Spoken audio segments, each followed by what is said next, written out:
Kemeriahan mewarnai pengundian dan penetapan nomor urut pasangan calon wali kota dan wakil wali kota Padang Sidempuan pada dalam pilkada 3 pasangan calon wali kota dan wakil wali kota akan bertarung pada pemilihan kepala daerah 2024.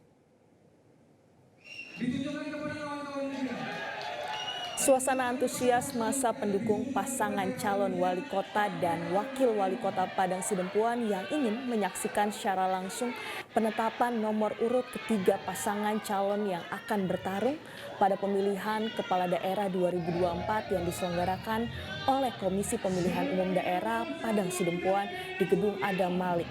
Masa simpatisan dan parpol pendukung masing-masing meneriakan yel-yel dan memberikan semangat kepada pasangan calon masing-masing.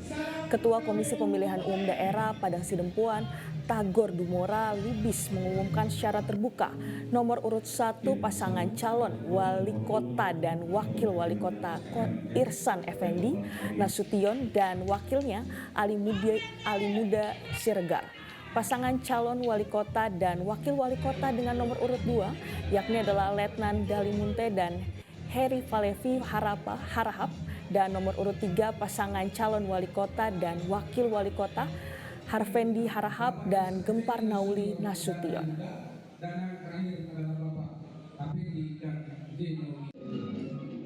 Jelajahi cara baru mendapatkan informasi. Download Metro TV Extend sekarang.